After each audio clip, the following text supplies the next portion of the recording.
Welcome to this weekend's action then with Titanbet.co.uk. It's FA Cup quarter-final weekend and there's also one Premier League game.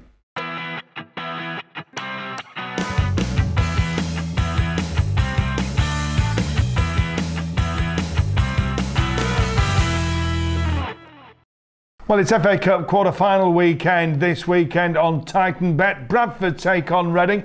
Maybe not the draw that Bradford had wanted, really. They like it against the big boys where they're not expected to win. Then they go hell for leather and pick up a victory. Against Reading, all of a sudden there's a little bit of a, well, perhaps we ought to win this one. And therefore I think they're not going to. These two have met together once in the FA Cup, 1907. I don't think we can read too much into Bradford's victory on that day. Although it was the year that Dixie Dean was born, so it has got some footballing relevance. But this one, I think it's going to be a game too far for Bradford. I'm going to go for Reading. I think the Championship side will take it to Bradford and come out a close encounter, but by 2 odd goals. I think 3-1 for me for Reading.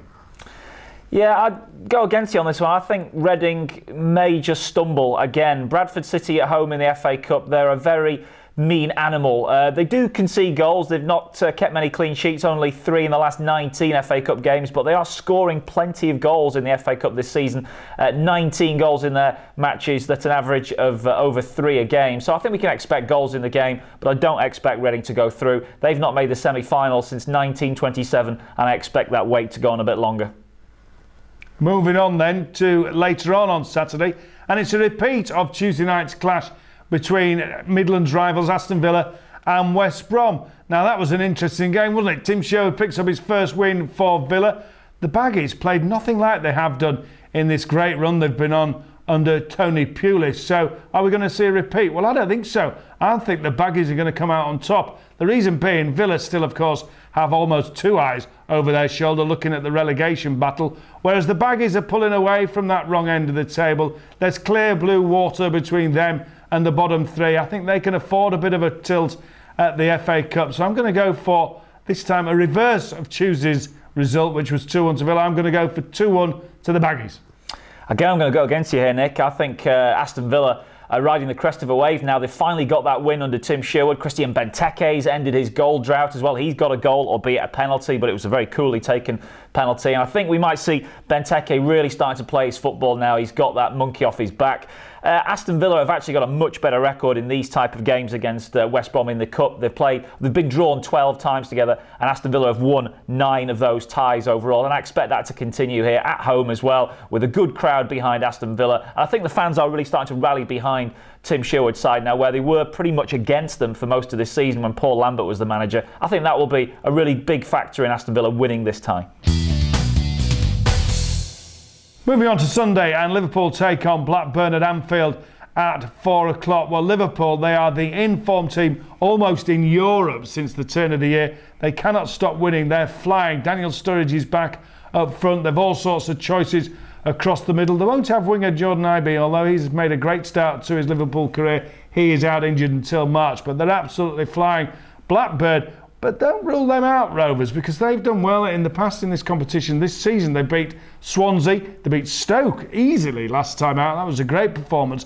Away from home, they might feel less pressure. At home, there seems to be something going on between their fans and their owners. So Rovers, I think, will take it to Liverpool. I do think Liverpool will probably just about make it in the end by the odd goal. But Blackburn have won there before. The last time they met at Anfield, Blackburn won by 1-0 in the FA Cup. So don't rule out, but I'm going to go for the reverse of that scoreline, Liverpool by 1 goal. Yeah, I'll probably be with Liverpool in this one as well. Blackburn Rovers, one of the key players for them in their last 2 Cup wins. You mentioned the giant-killing victories over those Premier League sides was Josh King, but he's got an injury now and he'll be out of this game. They're not short on strikers, of course. They managed to keep hold of a couple of very important players up front during the January transfer window, but I do think they're going to struggle against a much improved Liverpool team defensively. Not just the Liverpool defence, but the whole team have been playing well defensively. And you mentioned Daniel Sturridge as well. He's looking like he's getting back to his best as well after being eased back into the team by Brendan Rodgers. Incidentally, he scored 10 goals in his last 12 FA Cup matches. So this is a competition he really likes. I think Liverpool will win, and I think it'll be a bit easier than 1-0 as well. Probably 2 or 3-0.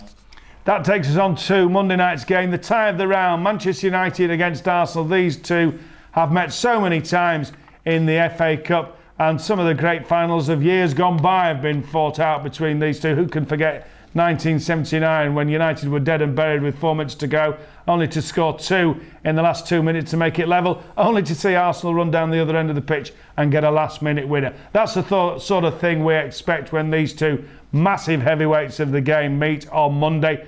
This season's form, Manchester United, bit pokey really, aren't they? A bit off, but they're managing to keep picking up wins. That's the important thing that they will see. Arsenal, well, 1 minute they go from an absolute calamity when they're hammered at home by Monaco in the Champions League, and the next thing they're putting a string of results together in the Premier League. So it's a bit of a difficult one to call, but I reckon it's Arsenal's to lose this one. I'm going to go for the Gunners. I'm taking the draw in this one, Nick. I take all your points there about Arsenal playing the much better football than Manchester United recently, but United are somehow grinding out results. I mean, a draw probably would suit Arsenal more in this game, but Manchester United, I just think that they are a hard team to beat at home. Their home record is pretty good. Arsenal may get through the tie by winning the replay at the Emirates Stadium. Watching the game at the Emirates Stadium earlier this season actually was a very interesting tactical battle. Louis van Gaal went with 3 at the back. I'm not sure he can do that at home. United fans won't allow him to play only 1 up front either. He's going to have to play Radamel Falcao with Wayne Rooney. So interesting tactical battle. I think it will be very cagey, and I would expect a draw and maybe even a low scoring draw, possibly even 0-0. Well, that's your lot for this weekend on the FA Cup. Don't forget, if you are an ultimate fan, you could win tickets for the FA Cup final and for the Europa League final and for the Champions League final with our ultimate fan competition. Get involved with that. Go to www.titanbet.co.uk/UF to have a look at that. Get involved. You could be finding yourself at the final of this competition.